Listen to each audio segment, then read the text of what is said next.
Bom dia, boa tarde ou boa noite. Aqui quem está falando é o professor Vinícius com mais uma aula de filosofia para os meus alunos do primeiro e segundo ano do ensino médio. Porém, se por um acaso você não for meu aluno e caiu aqui nesse vídeo e quiser assisti-lo, pode assistir à vontade, sem problema nenhum, tá bom? Eu espero que vocês gostem, assim como eu espero que meus alunos gostem também. Então vamos aqui à nossa aula de hoje. Nessa aula, né, eu vou tratar um pouquinho mais sobre filosofia da linguagem. Ela vai ser uma continuação daquele vídeo da semana passada, né, onde eu dei uma introdução sobre a filosofia da linguagem, né, e nessa aula eu vou falar um pouco mais do signo, né, e suas características. Lembrando que o signo aqui não é o signo do zodíaco, Sagitário, Capricórnio, essas coisas, né? É, o signo é aquela coisa que eu já expliquei na outra aula, né? Eu vou deixar até ticado aqui um cartãozinho pro vídeo para da outra aula, tá? Vou deixar bem aqui, né? Onde a seda está apontando, tá bom? Para vocês darem uma recapitulada na questão do signo, que eu vou falar aqui também. Como vimos na aula anterior, e eu vou deixar até no card aqui, né, como eu já falei, signos são uma representação de um objeto, algo que toma o lugar de outra coisa, mas não é a coisa. Existem vários tipos de signos, sendo eles o ícone, o índice e o símbolo, né? Eu coloquei aqui esse exemplo, né, dessa pintura onde está escrito aqui embaixo, isso não é um cachimbo, né?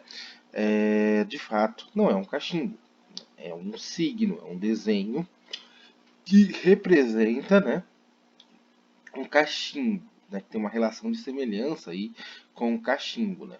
Logo ele é um ícone de cachimbo, entendeu? Para vocês pegarem um pouquinho mais o que é o signo, tá bom? Então vamos lá. Temos aqui o tipo ícone, né?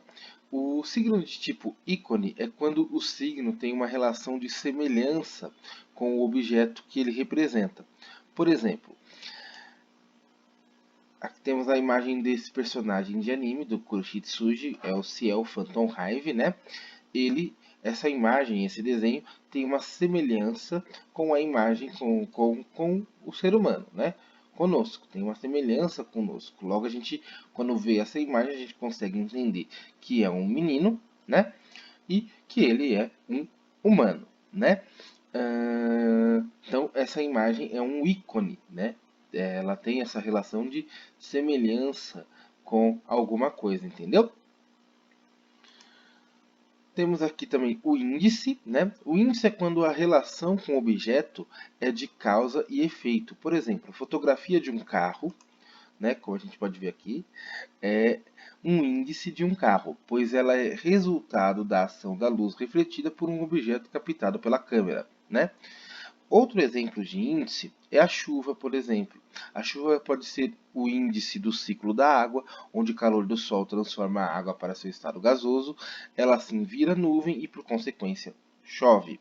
Né? Os sinais matemáticos também fazem uma relação de causa e efeito, quando as determinadas operações têm de ser efetuadas. Exemplo, o 15 é o índice de 3 vezes 5, né?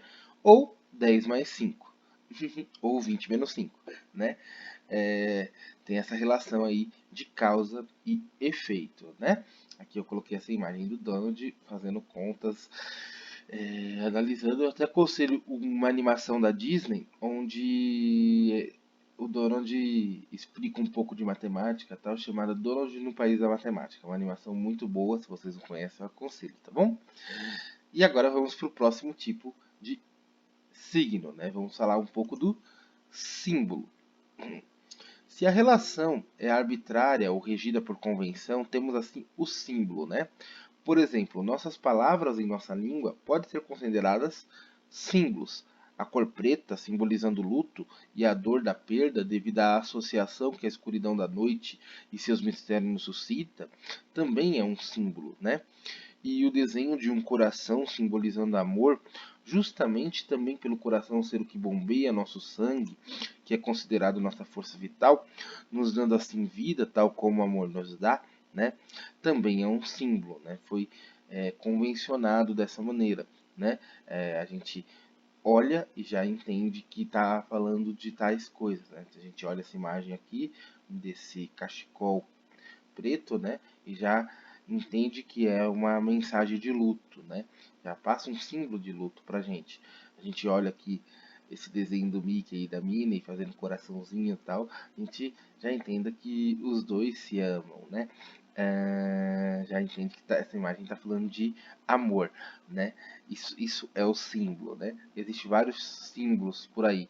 Tem os símbolos das religiões, né? Quando a gente vê uma cruz, a gente já pensa em cristianismo, por exemplo, né?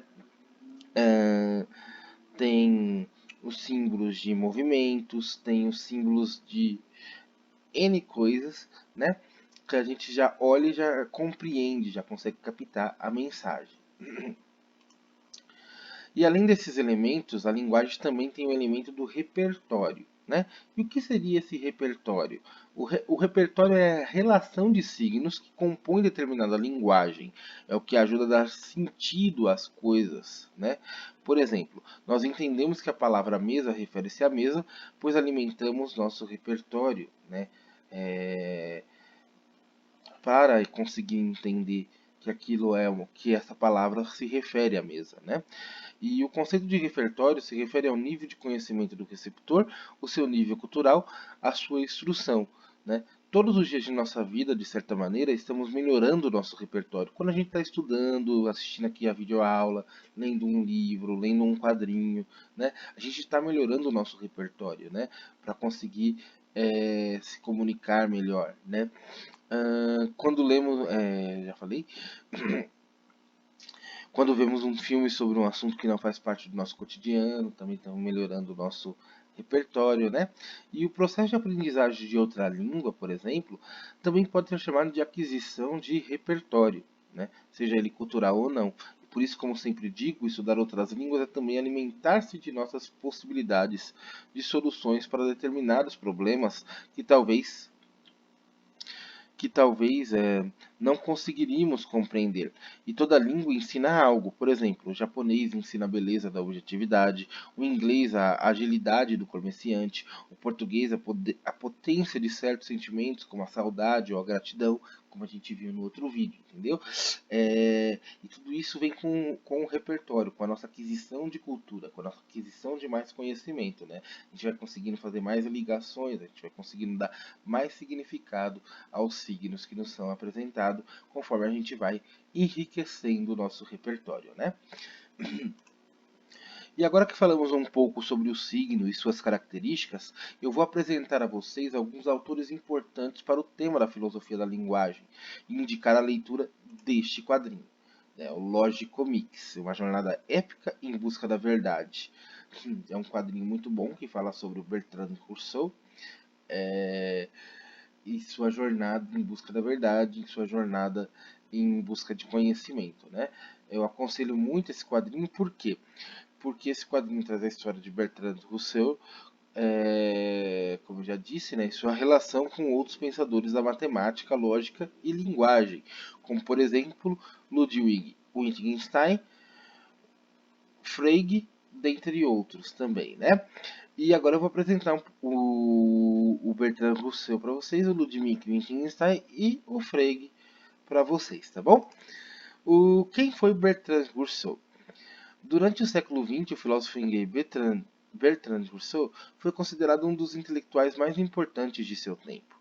Sua influência não se faz presente apenas na filosofia da linguagem, da qual ele é considerado um dos pioneiros, mas também na matemática, na lógica, na literatura e na epistemologia, né? O, o Sr. Russell estava voltado para alguns paradoxos da matemática e da lógica. O quadrinho Lógico Mix mostra essa trajetória dele, né? Por isso que eu acho importante vocês lerem esse quadrinho, eu acho ele muito interessante, né?